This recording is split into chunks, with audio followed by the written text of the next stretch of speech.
What up my freaks, RuinouSinsight here, welcoming you to part 1 of a brand new modded Total Warhammer 3 Immortal Empires campaign. SFO Grimhammer III has finally been released for Immortal Empires, and as some of you know, I like me some SFO. The community has voted and my first modded playthrough will be Belegar Ironhammer, true king of Karak Eight Peaks and truly a dwarf with a mission. But before we get said mission underway, get it? Underway. A few quick I'm not even sorry. A few quick things. If you enjoy this content and you want to see it updated regularly, don't forget to drop your likes and comments for the algorithm down below, as scheduling is tied to engagement. A huge shout out to Venris and the SFO team for their tireless work on this beloved mod, and as always a huge shout out to you guys for all your comments and support. YouTube's my hobby for after work, and your comments keep it fun and keep this channel alive.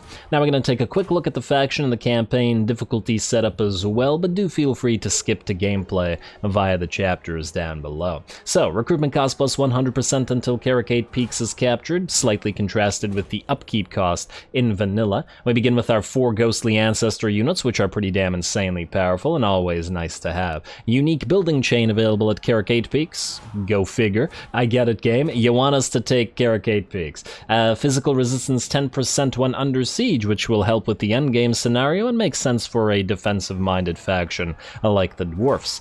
Attributes Vanguard deployment during underway battles, so a little bit of underway superiority as well. Lord effects, we get a little bit of extra missile block chance in Belegar's own army, which is great as Dwarfs can be pretty vulnerable to mass missile fire. Evasion chance when using underway plus 50%. I would have actually preferred interception chance increase rather than evasion, but I guess we can get away should we desire to do so. Mighty Oathstone ability to give us a little bit of extra defense and expert charge defense. Leadership when fighting greenskins and Skaven, and ogres I guess, and casualty replenishment rate plus 10% for rangers, which does make sense for Belegar's army, as he's gonna have a lot of rangers.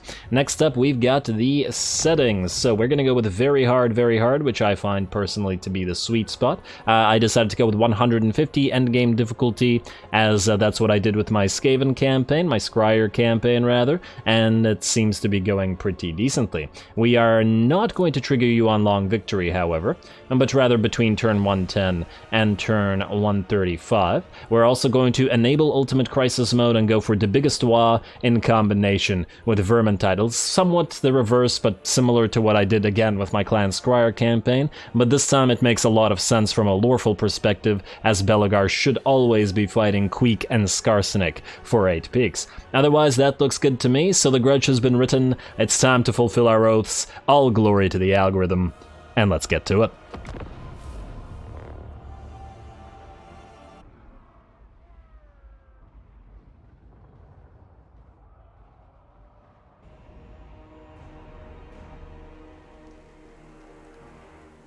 Long have I fought and suffered for my people.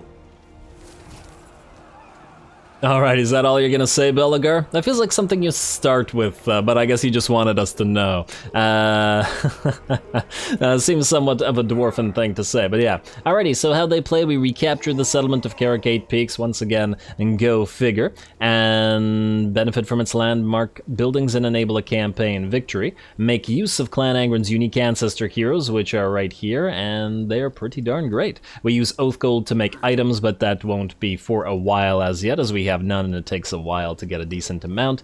We'll take a look at that when we start actually forging stuff. Complete missions to prevent grudges from screwing you over at enraged severity. This is pretty darn insane in terms of debuffs, so we probably want to avoid that. And lastly, we use the underway stance.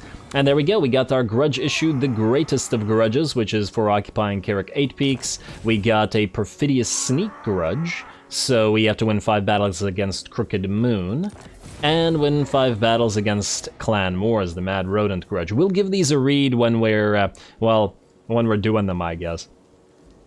It's gonna be a while since we get to them, but I do like to read quests and all that sort of stuff. Anyway, here we go. Let's try to go as quickly as we can into jumping into our first cinematic battle. It's gonna be a tiny little one against Rend here, though I suppose we could just do... let's just see. There's more units at Karak Bufdar, isn't there?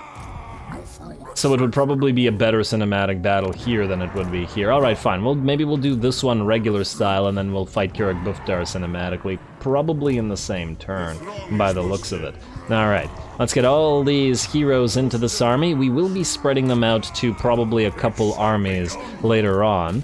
And we will also take a look at all their skill points a little bit more once they level up. They do have pretty insane abilities, and I do imagine that that SFO has changed them pretty considerably. It's a pretty big tree each one has, almost like a legendary lord. And yeah, I think they all overlap with this stuff. So that's why there's no reason to have all 4 of them in this one army, I think. Yeah, alright, we'll take a look at these later. Ooh, yeah, there's some nice nice ranger buffs and stuff in there. For now, let's kill Rend, and then let's go hit Karak Buftar. We'll just do this manually real quick, and then we'll fight cinematically after. Although I suppose we could do this sort of pseudo-cinematically. Let's see what we have here in our army, by the way. I didn't even really bother taking a proper look here. We got a single unit of hammers, we got 3 dwarf warriors, a couple of rangers, as well as a couple miners. We'll have to be a little bit careful with those as they're fragile. I wonder if they still have insane amounts of armor nonetheless in SFO. Let's see. 80 armor, huh. I think I saw them that they had 90 armor or something like that in the other one, but oh well. You guys are gonna set up right here, and you're probably gonna get charged, but well, that's gonna be your problem. The rest of you, move it up. Honestly, we can just charge these guys forward, and the enemy can't do anything about it. Group 1, let's do this really simply and quickly, or as best we can. We'll lobby you up though. Flank's liable to get charged by stuff, so. Battle ready. Like so. The rest of you can be group 2, and away we go. For the ancestors. Start and start, and alright, they are certainly going to charge those miners. Let's see how long they can hold the ground. You guys are not in skirmish mode. I think it's a pretty decent position for you guys. Yeah, keep killing those cav units, as they can knock the poor miners out of the way. How much damage are you doing to them? Not so much yet. Probably wishing for the power of Thorak to help you. Although, wait, Thorak I guess doesn't, or most likely doesn't benefit them as much. You can move out and fight this. Hammers, you can fight here. You too, move in there. Alrighty, and you, wait, somebody had an oath. Rune of Wrath and Ruin. No, I was hoping for Rune of Oath and Steel, but oh well. Let's pop that. How we doing up here? Looking pretty okay to me.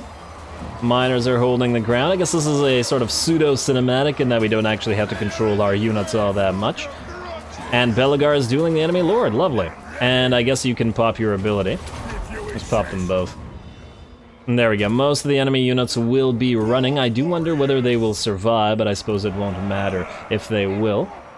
And who are you attacking? I guess it doesn't really matter, though you do have some abilities. Replenishes ammunition and entrenchment. Cannot move. Alright, use that on yourself. And then keep attacking. Alright, the enemy cav are gone. Let's stop you guys firing and then auto-fire afterwards. Though I feel like we probably should have you fire down into this. Alright, there we go.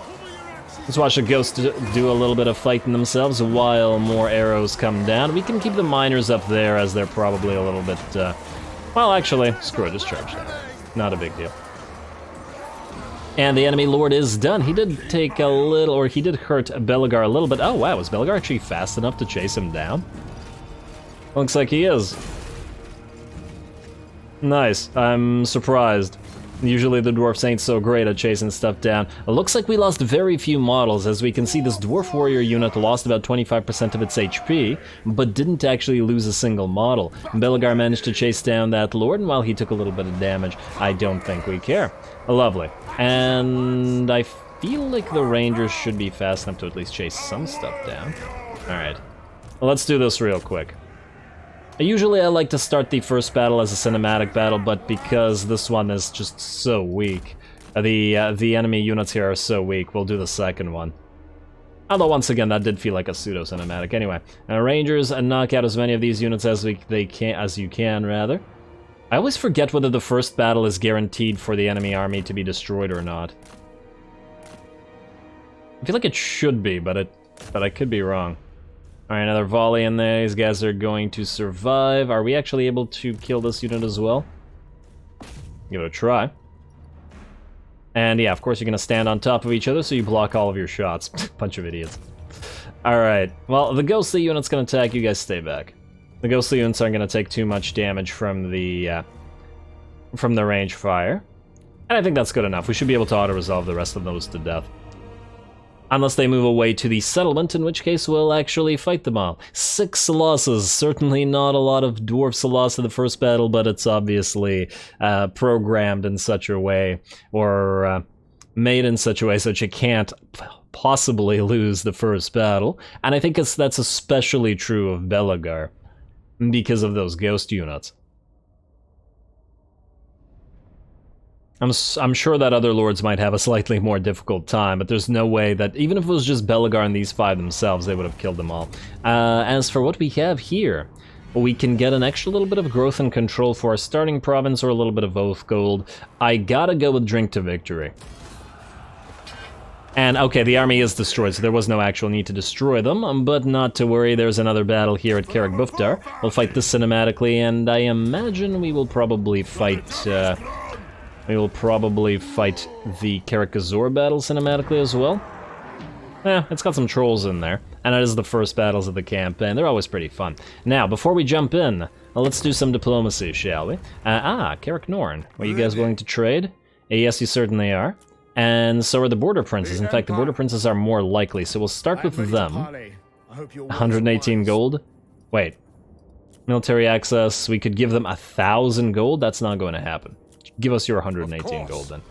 And then Karak Norn will set up your trade as well. Ooh, wait. If we do that, Durthu will hate us. And Durthu will probably attack us at some point. Is it worth the 69 trade agree? Is the 69 money per turn also nice? Maybe. Maybe it is. Let's do this as well. How much money would you give us? 3.3k? Oh, very nice. This probably completely screws the faction over, but we're probably gonna want their territory anyway, so... yeah. Maybe they'll just confederate with us. And then we'll see how much Durthu hates us afterwards. I do expect that we'll be forced into a fight with Durthu, depending on how strong the Skaven get and to what degree they actually go for us, as opposed to the Wood Elves up there. Next up, we got Tech. Let's see what we want to get started with. Income from faction capital, diplomatic relations with dwarfs, recruitment cost, which could offset slightly our insane recruitment cost, and for Thunderers, Rangers, and Quarrelers. Well, we'll probably need a little bit more of Dwarf Warriors at first, but we'll also want to get as many Quarrelers early on as possible. 5,000 gold to upgrade to the first recruitment building. Damn, it's pretty... that's pretty harsh. Let's also immediately build, I believe, you. We need growth. Alright, as for the tech, this goes into melee attack and defense for Dwarf Warriors and Miners. This goes into missile strength for Rangers and, bolt throwers. Bolt throwers are terrible. If anybody has ever figured out a way to make bolt throwers in any way useful, please let me know. It's been a long time and I've never been able to make any good use of them. They just seem so inferior to grudge throwers.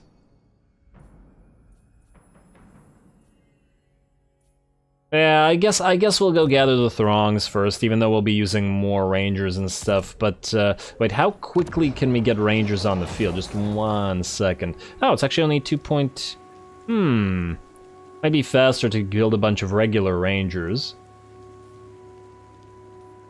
Rather than a bunch of quarrelers. Because we do buff them up, and we'll probably continue to do so.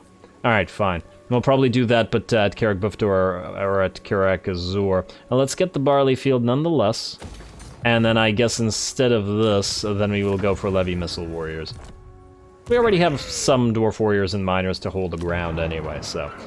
and I'm sure we'll get both techs. Alrighty, that looks good to me. Time for our first cinematic little fight here. Don't imagine it'll be much difficult as compared to the... much more difficult than the last one, but here we go anyway.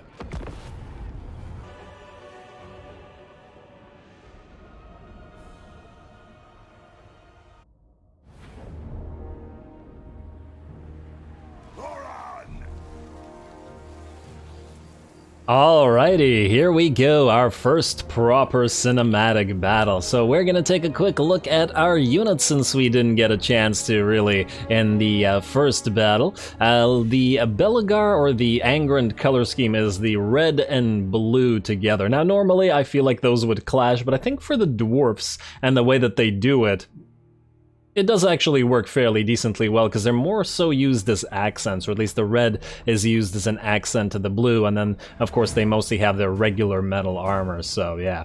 Yes, I just went on a tangent about the color scheme, because I'd like to figure out which of the dwarfen color schemes is the best, in the same way that Imrik is objectively the best color scheme of the Elven factions. I'm just saying, it's objective, completely objective, and the decision has been made. Anyway, deployment is pretty simple. We are going to run our melee on non-Vanguard deployables together with most of our heroes directly towards the enemy line, because frankly we're not afraid of a bunch of goblins and stuff, and the battle should take a decent amount of time just by virtue of the fact that, well, it's SFO, and I mean 18,200 HP on a single unit of gobos. It takes a while to get through that sort of HP. Otherwise we have our Vanguard deployed units, which are our two sets of rangers, and they're going to destroy this unit of goblin archers together, while the miners hold ground against the orc boys, then later on allowing our rangers to switch firing. Alright, now let's begin here. Taking them a while to kill the ranged units of the enemy here, which is kind of interesting, considering that the very hard buffs the AI to give them plus 40% reload rate. It feels like with the battles lasting longer due to the HP increases, this likely gives a pretty major advantage to enemy armies that are heavy on ranged units. But I believe that that is done because the AI is generally not so great at using range units anyway.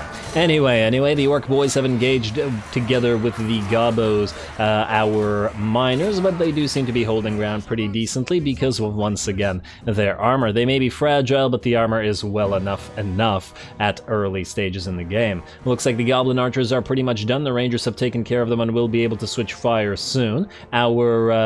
Our engineer ghost here is also firing into the orc boys from the back. I do wonder how much damage he is doing. 7 kills so far in 601. Yeah, so he does apply shield breaker. I'm just trying to compare whether it'll be worth it to switch him to the grudge breaker. Will shield breaker be still will it still apply on a grudge breaker? I guess we'll see. Anyway, hammerers are hammering away, as they do. They are aptly named after all. I'm bringing them hammers down on gobos. You would think that a single strike from a hammer like that would destroy a gobbo, absolutely. I imagine the hammers are pretty heavy as well. Alrighty, and obviously we're going to win the melee game. Maybe the miners would have trouble against the orc boys, but certainly not the dwarf warriors or the hammers, especially when led by ghostly and regular hero units as they are. Belegar's also in there. We didn't really get to see him fight all that much, other than the slight duel against that enemy lord last time, and it looks like he'll send his foes running and hammering them in twain as well. Otherwise, it looks like the battle is pretty much over. Most of the enemy units are running away. There's still a unit of goblin archers that's firing, but now that the two ranger units have switched to firing at them as well, it looks like they're going to be done for. Looks like it'll be a fairly quick battle. But not to worry, I promise that the Karak Eight battle for our pseudo-capital here, as in the next siege fight, should be a pretty good time. And oh, still firing back, I see. There we go. Take these gobbo archers long enough to rout, and now they're done, and the rest of the army is done as well. Of course, we don't need to chase them because it is a settlement battle. Beautiful. And, it looks like this is an empire territory, judging by all the statues. I want to say that's a statue of Moor. Because I think all the angelic statues with like skeleton faces and a sword, I'm pretty sure those are more statues, but who knows. Anyway.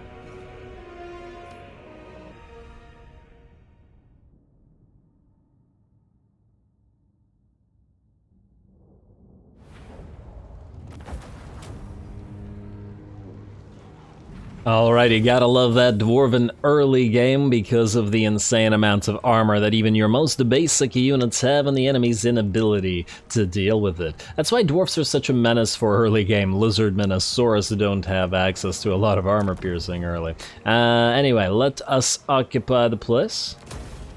And there we go, what do we have here? Your kin entrenched deep within Karak Eight have received word of your grit during your expansion. They hail the rightful king of the Eight Peaks and offer their loyalty and aid for your mission to reunite the everlasting realm. You will be given the opportunity to confederate Karak Eight. Sure.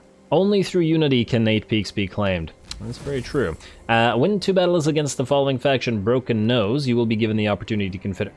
Wait. But it's already... You have done well, my lord. Oh, well, that's Your just efforts swell. in quelling the grievances of your kin are being celebrated across the clans. That is very, very swell. Though we now have a second army, which is kind of expensive, but it does have some nice units. Oh, that recruitment cost. It's frightening. It's very, very frightening. Thunderbolts and lightning. I guess we'll probably want to attack you. Though you should be destroyed by the Golden Order fairly shortly. How much money do you want for this? Okay, what about if we join your war against Black Venom? Yes. And then you can give us money. And Black Venom might come for us, but considering early game Dwarfs, I really doubt that they're going to have much of a chance. So let's do this. We'll join your war. We'll ally with the Golden Order. They probably would have offered to us once again eventually, but might as well do it right now. And Zufbar, you want a non-aggression pact? Yes, let's be friendly with the other Dwarfs. In fact, they want pretty much everything. All right, swell. Ooh. Straight up to military alliance if you really want to. Or defensive alliance. They got the Confederation penalty. Ooh.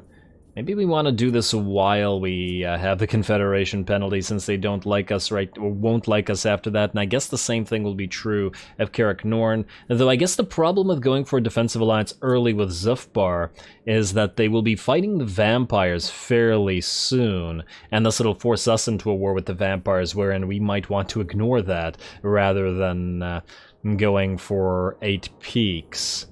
Now, you know what, I think we'll hold off on that. I'll just go military access, trade agreement, and non-aggression pact, and they can give us some money. And if they get wrecked, we'll just try to confederate them. Lovely. Well then, in 5 turns, but still lovely. Averland will probably be friendly with us eventually as well, by virtue of their friendliness with Zufbar, and I believe that's all we can do for diplomacy. Alright, next, Black Mountains province secured. Oh, we get the entire province, swell. Now, what do we have here? Oh, let's just see. We got Masters of Stone and Steel, or Steel and Stone. For recruitment costs, which we definitely need, and construction costs, that's probably what we want to do first off. This defensive one is pretty good. Wish it had a name, but it is pretty good. Empower the guilds. Ooh, this gives us growth, which we basically have none of here. Man, we might have to remove the Trinket Maker, just to be replaced with growth. Or we temporarily go growth, but then change it out. Yeah, alright, let's start with Empower the Guilds. And we will probably delete the Sparring Chamber later on, but for now it's the Trinket Maker. Yeah, I know, it's gold, and it'll cost money to rebuild it, but growth is paramount right now. And it is only 1,000, which is not so bad, considering. What is bad is the fact that it costs us basically all of our money to recruit right now, but we'll have to deal with that. It might be profitable to actually take the army, or the remnants of the units in Alaric's army here, as long as we're not at war with anybody nearby. Take these guys out, the Black Venom I mean, destroy the Disciples of the Maw on the way to 8 Peaks, basically, and then just go. Just frickin' go for it. I think that's probably the way we're gonna do it. That made no sense. Let's see. You are going to go for Route Marcher first, as pretty much always. Ooh. Now, what is the buff? Do you have a Ranger buff, considering? Vampire counts, great axes and hammers. Hopefully I didn't miss Ranger buffs. Artillery, gyrocopters, and gyro bombers. Ooh, I'm gonna have an engineer army, and I believe somebody in the comments of another thing requested an Air Force army, which we're definitely gonna do. Huh, yeah, so I don't see rangers anywhere, which means we'll just have to pick something we like in terms of who we want to venerate here. Which is probably going to be Venerate Smednir. I think last time I played Dwarfs, which would have been Thorek, I just went for Venerate Smednir everywhere, mostly because of the magical attacks and the armor. Nothing else seems as good. But we'll see. I mean, there are better things like Venerate Grungni, but not for this particular army. Anyway, let's skip the rest of that. Lord not move. Oh, you actually have movement points. On turn 1. Oh, that's just lovely. That is absolutely lovely. You're gonna jump here. And Gelt will probably take both of these out, and oh, this counts as trespass. That's my bad. I hadn't even considered it. But we'll see. You know what would be great? If we could take this before Gelt does, and then trade it to him. I don't know if it's possible, but it would be great. We'll find out shortly. Unassigned skill points we'll skip. We'll just do them before Karak Eight. Building upgrade available. Which building upgrade? Oh, Karak Buftar, we have to build something.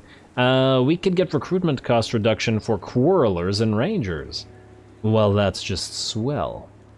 Alright, fine. We'll build the Woodsman's Hut first. And then we'll build the Ranger building at Karak Eight. And we'll upgrade you at some point, when I feel like we can not need that money. Anyway, let's end the turn.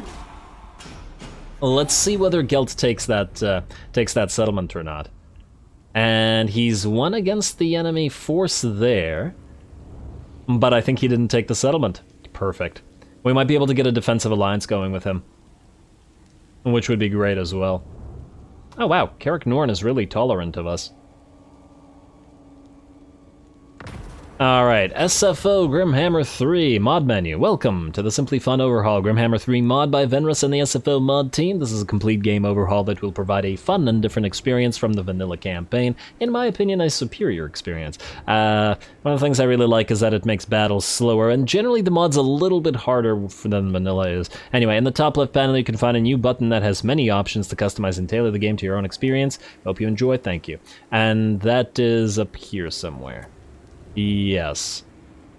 I don't remember what I did last time. See, it's been a while since I played SFO, and now I no longer remember whether I touched anything here. If anybody has any suggestions, let me know, but otherwise I'll probably study this a little bit more between the episodes so that I don't waste time here. After confirmation, settings won't be possible to change into... Oh, no, but I didn't change anything, game. And you can't press escape. And I don't know what this does, but it's kind of concerning, so let's just... Sure. It's all good. I'm sure we could change it again in 10 turns. Next up, Belegar. Without recruitment, we're gonna have you... it's actually faster if we walk rather than jump. Or use underway, rather. I'm gonna continue calling it jumping. I assume that we can, in fact, reach this. Alright. I mean, you know what? Just in case, let's just go for March Stance. They're not gonna attack us. Oh, but if they jump themselves... they can't take it. Doesn't matter. Does not matter. Alright, now what we want to do here is Alaric. You should be able to auto-resolve Steingart. Like so. And then we're going to occupy the place. Very nice. A faction destroyed Black Venom. Then we'll talk to you, and we'll give you Steingart for a trade agreement, defensive alliance, and really? You don't want to do military access. I really wanted that military access, though. You won't be willing to do both. What about if we do military access and defensive? No. They'll offer us the military access eventually, but I feel like we want the defensive alliance with these guys. And they could just keep our northern territories safe. Alright, fine. No military access. Give us money as well. Make some gold with your magic, Skelt. So be it. Alright, nice. And why not? Let's just take another look at diplomacy here. We can do a non-aggression pact with Vissenland. Sure. Listen, but my Indeed. Alright, get nice and friendly with everybody to our north. To war. And this is absolutely part of the plan, because everybody that's up north is going to be holding our territories while we take care of Eight Peaks. Now, you are a defensive alliance, so we should be able to build an outpost. We will, of course, construct it at Fyldorf, your capital, and help you hold it. Lovely. And this will also mean that we will have access to Fire Rain Rock. Wait, no, that's Cathay. We will have access to Hellstorm rocket batteries. Which reminds me, the Empire campaign will also be coming up fairly soon, either tomorrow or several hours after this, depending on how long it takes me to record and edit at the same time. And I'm pretty excited for the Karl Franz campaign as well, because SFO changes Empire quite a bit and integrates a bunch of other mods to it. So it's a pretty different experience and generally pretty great. Anyway, let's get a barley field here. We'll hold the sparring chamber for now, though. Let us begin. And then you can jump back to either Karak or go to, well, I guess you want to meet up with Belegar. Yeah. Also, just before we end the turn again, who are we at war with? Crooked Moon Mutinous Skits, which are far away, and Broken Nose, which are about to die. Alrighty. Well, that works. Skill points unassigned, doesn't matter, we'll attack in a second, end the turn. Now, is Karak part of another territory? It's not part of the Black Mountains anymore, is it? Feels like it should be. It used to be, didn't it? But now I guess it's part of the Border Princes down here? Western Border Princes... Wait, do the Ogres own Matorka? I guess they're fighting the Border Princes? Okay. Ally begins outpost construction. Probably could have waited until we took Karak for that, but sure. We can increase the money and the growth, which we do need to. We have to get granaries everywhere. They're expensive, but once again, no choice in the matter. You. Jump or march. Makes no difference. Just go here and then we'll jump down and meet with Belegar. Then, okay, he's not going to like all those trespasses. Oh wait, we have military access. Is it automatic when you do a defensive alliance? I hadn't realized. Quick deal, once again. Anybody. Military access with Border Princes? Yes, definitely. Fine. So. Alright, and I do think... Just take a quick look at this. No, okay, we're good for now. We're gonna need to help our allies out, as in, we don't want these guys all to get destroyed by the Skaven and by the Vamps here, or by the Vampire Coast, by Aranessa. So we'll need to build a second army eventually to send down and take them out, as these guys can hold the territory for us. So we gotta keep that in mind. Next up, Belegar. Time for you to get another cinematic fight going. I guess we could give you guys some points. You're already immortal. The rank 7s are not going to apply right now, so we can hold off of that. I guess we just build you up.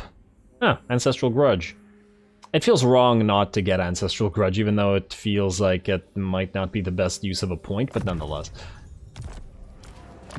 And then you have Master of the Forge, Oath Gold from buildings, but no, we gotta spam Rune of Wrath and Ruin, which is just too good.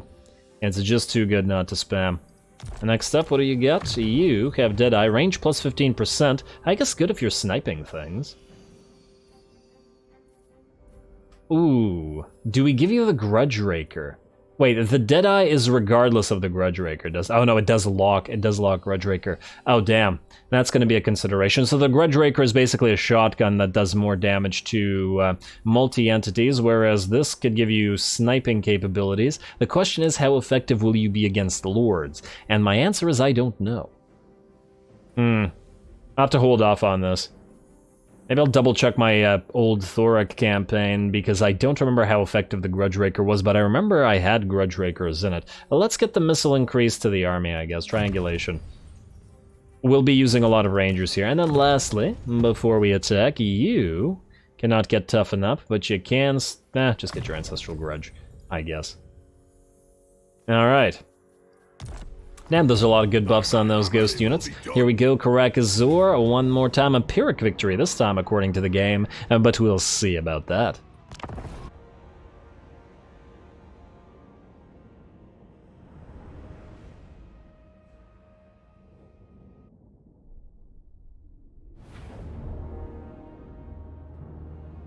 I approve.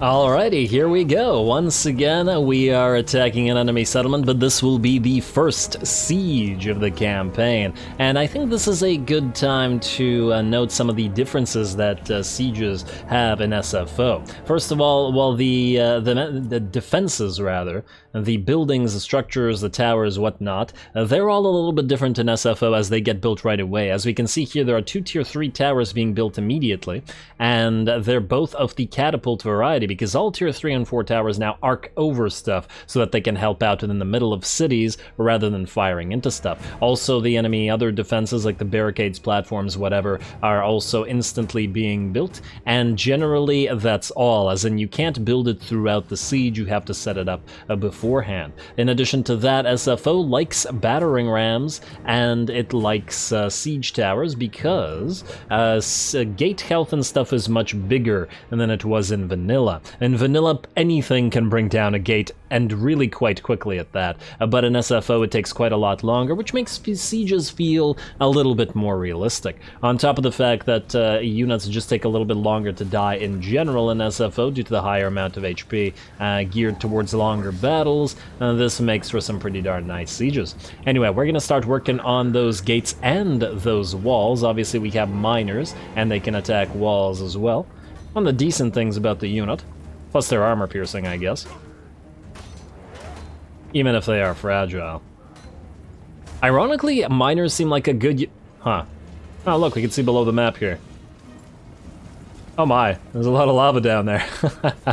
Good job, camera. What was I saying? Ironically, the miners are a fairly decent unit to have against enemy dwarven factions because they're cheap early access to armor piercing, which I'm so sure that other factions would love to have. Anyway, it's going to take a while to break through those gates and walls, so I'm just going to speed this up a little bit, as otherwise it's, well, it's not very interesting. How long can we watch miners smack that wall and that gate? But in the meantime, let's see. Waiting, almost there. 10k, get a little bit of fire from our quarrelers. Wait, those are rangers, not quarrelers. Close enough, though. There we go.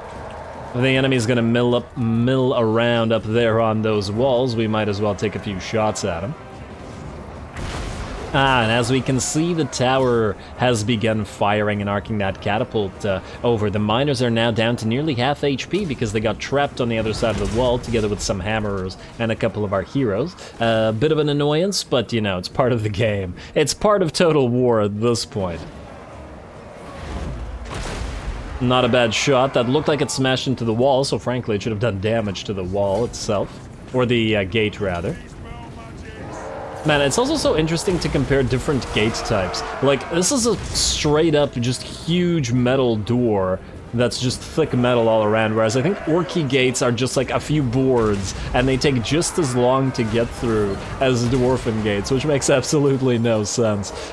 Maybe they're enchanted, or maybe, just like in 40k, the orcs believe so hard that that gate will hold, and that it's just as strong as a dwarven gate, that's why it's so difficult to destroy. And yeah, we don't have that in fantasy, but nonetheless, that's what I'm going with.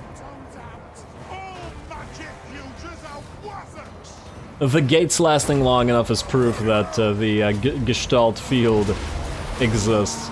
Anyway. We are in the city now, and it's going to take a while to start breaking through these piles of orcs, and all the while we're going to get shot up by goblin archers, as well as those 2 catapult towers. We do knock down another wall, so we will be into this portion of the city as well, which is going to be needed as we will want to move around this portion of the enemy and try to capture that miner supply location and destroy both those towers.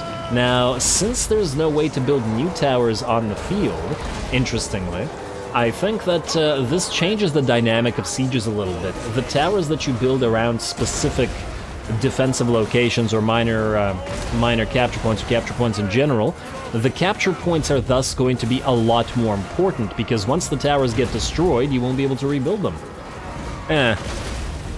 Gotta be thinking about that whenever we do a defensive siege. Oh, speaking of defensive sieges, another one of the changes in SFO is the fact that the enemy will try to attack walled settlements a lot more, or at least somewhat more. I don't know to what degree the effectiveness of it is, rather than just sit there and siege it for 8 years until the until your units get starved out, which is definitely one of the annoyances about vanilla. Because you want to enjoy some cool battles against massive amounts of enemies trying to take your walls, and the enemies are just like, no, we're just going to siege this for 8 turns. And it's quite irritating. But oh well. We'll see to the degree to which SFOs improves upon that. Anyway, we are finally through the gate, and now moving well into the city. I also want to point out that we're already 6 minutes into this battle, which is pretty darn decent. The standard field battle for a vanilla battle is usually about 2 to 3 minutes in my experience. Anything longer than that is always decent. Alrighty, well, it's time to move through this. Looks like some orc boar boys are going to try to charge us. Though I don't imagine they're going to achieve all that much, and it looks like they certainly don't have enough mass, or they don't have enough charge speed there to knock any of our dwarf warriors back. Also, Belegar should be actually not in here right now. He was fighting an enemy war boss or something.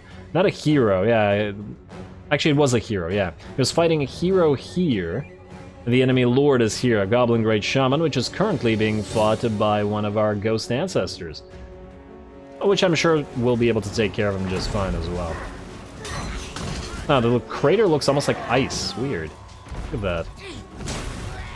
Wait, is this ice? Huh. From a distance it looks like a crater, but when you zoom in... Well, anyway, a duel is happening, but the enemy will be done for shortly. He's wavering, and our ghost unit is perfectly fine so far, despite the magical damage on the enemy shaman.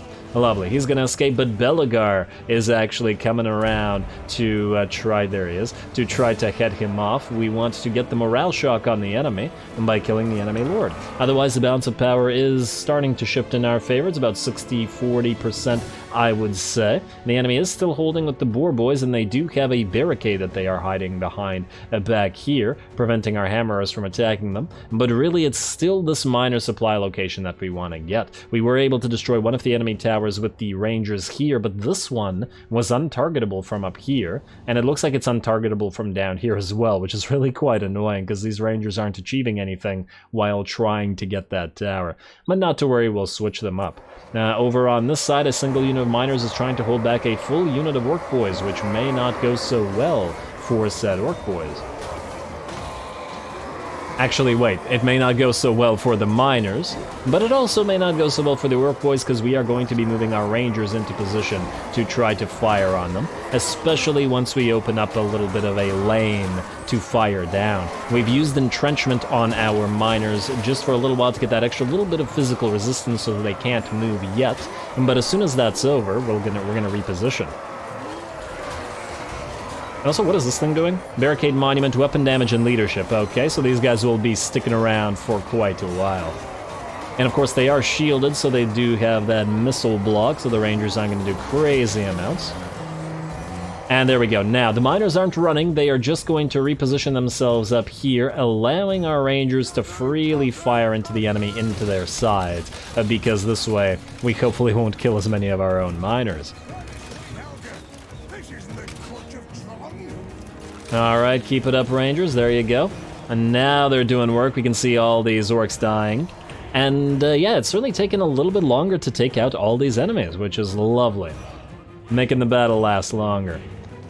And it looks like the enemy has blobbed up here with a pile of archers, which is doing some damage. In fact, one of our units, our hammerers, are down to about a third of their HP, maybe even a quarter. And that said, we're going to try to react to that by overcasting the Rune of Wrath and Ruin right into the middle of the enemy blob, which seems like it knocked out pretty much all the enemy goblin archers there. And it looks like it probably did a very decent amount of damage to the Error Boys as well. There's still another unit of goblin archers here as well as a unit of orc boys, but as soon as we're through that barricade, we should be able to charge them. Otherwise, however, Belegar is going to lead another force up north towards this minor supply location, as we want to destroy these tower locations, as they will just keep coming up. I guess they get auto-rebuilt now? Oh wait, no, this one never got destroyed. No, they don't get auto-rebuilt. Good. because that would have been frightening. Alright, Hammerers, you guys gotta be careful. You're very low HP now. It would be disappointing to lose our single elite Hammerer unit this early in the game. In fact, our only elite unit, as long as we don't count our heroes. And yeah, good job to the Orc boys for not just routing. All those leadership buffs are really helpful. There we go. Finally, that second tower gets brought down by the Rangers, which finally find the appropriate angle to take it out. It looks like the Goblin Archers are also wavering as they get charged by the piles of units and the 3 heroes we brought to take them out. And then there will only just be that one unit of Orc boys here, one here, and then this one here that's just about done for as it's getting killed by our Rangers and by our Engineer Ghost. And yeah, considering this position, it's certainly making me think that the Grudge Raker would probably be better on the Engineer Ghost. But he's also probably pretty vulnerable. Like, if a unit of Black Knights, something with magical damage, charges these guys, it's gonna be a lot scarier. Alrighty, and it looks like the miners did manage to survive and are seeing the Orc boys off. We still got these guys holding this miner supply location, but it will be ours shortly. Especially as Belegar is leading the charge right in the middle of this pile of Orc boys. Considering the enemy lost both of their heroes as well as their lord, definitely impressive how long these Orc boys are holding, but it's also partly the buffs that the AI gets due to the difficulty. Well done, Belegar and co. Now we move to the miner supply location. The enemy are going to reinforce with additional Orc boys, but we should be able to take it nonetheless because we have more units there. Similar sort of thing going on here. But our heroes are leading the charge and probably absorbing quite a lot of HP. Or absorbing a lot of damage to HP, you know what I mean.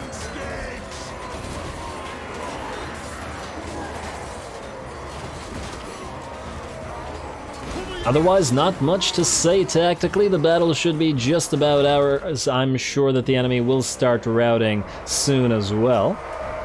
And these guys that are surrounded are done for. It looks like the miner location is ours. The towers, well, if they were alive, are no longer there. And just like that, the entire enemy army routs. Beautiful. A close victory. We certainly took a decent amount of damage. We saw our hammerers drop down to about a third HP, and a bunch of our miners and dwarf warriors also got hurt as well. But it was a pretty fun fight, and we will heal up as this entire territory is now ours, including, well, I guess the entire province is ours, not just the territory. Beautiful.